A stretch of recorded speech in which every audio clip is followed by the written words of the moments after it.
आखिरी मौत किसकी।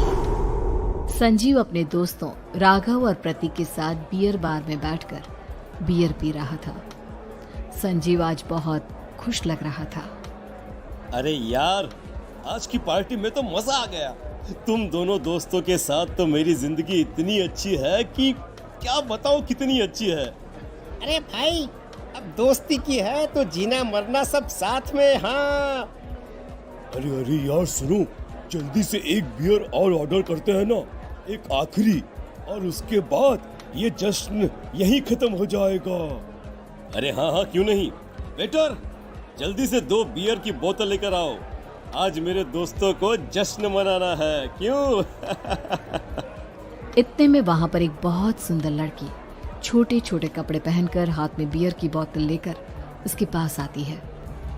ये लीजिए, आपने बियर ऑर्डर की थी ना, लेकर आ गई। क्या बात है यार, इस बार की वेटर तो बड़ी सुंदर है। अब बियर लेकर आई हो तो अपने हाथों से ही पिला दो ना। हाँ, क्यों नहीं। जैसा आप बोलोगे मैं वैसा ही करूँगी। क्या बात है यार, अब तो लगता है रोज यहीं आना पड़ेगा।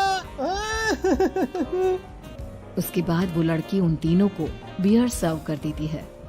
पार्टी करने के बाद वो तीनों अपने अपने घर जाते हैं। प्रतीक, संजीव और राघव को उनके घर छोड़कर जैसे ही अकेला अपनी कार में आकर बैठता है तो अचानक उसे एहसास होता है जैसे उसकी कार की पीछे वाली सीट पर कोई बैठा हुआ है। वो तुरंत पीछे मुड़कर देखता है। तुम यहाँ क्या कर रही हो? और तुम मेरी कार में कब आई? अरे तुम तो बार में वेटर थी ना।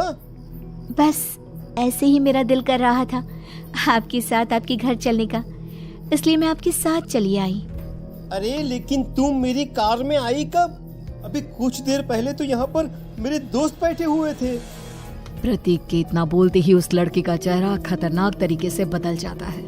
उसकी आंखें पत्थर की तरह सफेद और पूरे शरीर पर नीली नीली नसें उभर आती है। गाड़ी चलाओ, पूरी स्पीड में चलाओ, और अगर तुमने गाड़ी रोकने की कोशिश भी की तो मुझसे बुरा कोई नहीं होगा। डर की वजह से प्रतीक के पसीने छूटने लगते हैं। उसका शरीर बुरी तरह से कांप रहा था। प्रतीक बिना कुछ सोचे समझे कार को फुल स्पीड से चलाना शुरू करता है।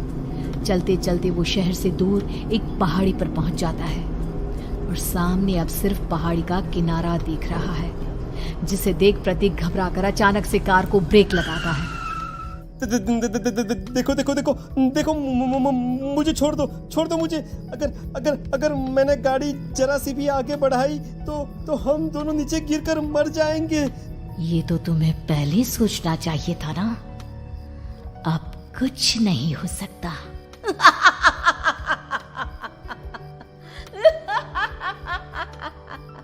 छोड़ दो मुझे। नहीं, प्लीज मुझे छोड़ दो। प्लीज मुझे जाने दो। छोड़ दो मुझे। गाड़ी आगे बढ़ाओ। और तभी अचानक से बिना प्रतीक के स्टार्ट किए उनकी कार आगे बढ़ती है और गहरी खाई में गिर जाती है। उसके चीखने की आवाज एक चारों तरफ सुनाई देती है।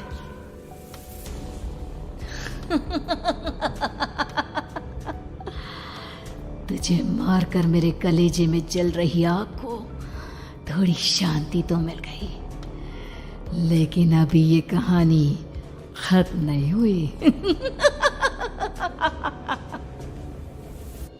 और फिर अगले दिन राघव और संजीव को पता चलता है कि प्रतीक की पहाड़ी से नीचे गिरकर मौत हो गई। अरे कल रात की तो बात है यार, हम सब बैठकर पार्टी कर रहे थे, लेकिन मेरी एक बात समझ में नहीं आ रही। राघव शहर से इतना बाहर उस पहाड़ी पर इतनी रात को क्या करने गया था? अरे यार, वही सोचकर तो मैं भी परेशान हूँ। हम दोनों को छोड़ने के बाद तो वो सीधा अपने घर जाने वाला था, और वो आत्महत्या क्यों करेगा भाई? कल रात तक वो कितना खुश था, हमारे साथ सेलिब्रेट कर रहा था। हाँ, लेकिन पुलिस ने तो यही कहा है कि प्रतीक ने अपनी कार को जानबूझकर पहाड़ी से नीचे गिरा दिया और आत्महत्या कर ली। अरे यार संजीव, मेरी तो कुछ भी समझ में नहीं आ रहा है। चल ठीक है, अब मैं अपने घर जाता हूँ। Okay, bye. राघव अपने घर में अकेला था। दोपहर का वक्त था। तभी दरवाजे की घंटी बजी। कौन है? अरे 1 मिनट रुको, अभी आता हूँ।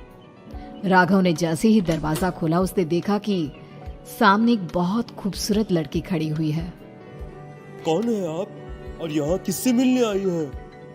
देखिए ना, बाहर बारिश शुरू हो गई थी, मेरी गाड़ी खराब हो गई है। आपका घर नजर आया तो सोचा कुछ हेल्प ले लेती हूँ। क्या नहीं, आइए ना, आइए आइए। मेरे कपड़े पूरे भीग चुके हैं, क्या आपके पास टॉवल मिलेगा प्लीज? राघव अपने बाथरूम से एक टॉवल लाकर उस लड़की को देता है। थैंक यू सो मच, अब मैं चलती हूँ। अरे इतनी क्या जल्दी है? आप चाहे तो बारिश रुकने तक यहाँ पर रुक सकती हैं। हाँ। लड़की ने पलटकर राघव की तरफ देखा। नहीं, मुझे जाना होगा, मेरा काम बाकी है। और वो वहां से चली गई। उस लड़की के जाने के बाद राघव अपने बाथरूम में नहाने के लिए गया और जैसे ही उसने बाथरूम में देखा तो उसका टॉवल वहीं पर लटका हुआ था। उसने टॉवल हाथ में लिया तो देखा कि उसका पूरा टॉवल खून के धब्बों से सना हुआ है। अरे अरे ये क्या? ये टॉवल तो मैंने उस लड़की को दे दिया था। ये वापस मेरे बाथरूम में कैसे आ गया? और इस पर ये खून के धब्बे कहां से आ गए? राघव ने आईने में देखा तो उसकी गर्दन पर एक बड़ा सा चाकू का कट लगा हुआ था जिससे खून बह रहा था, जिसे देख राघव के होश उड़ गए।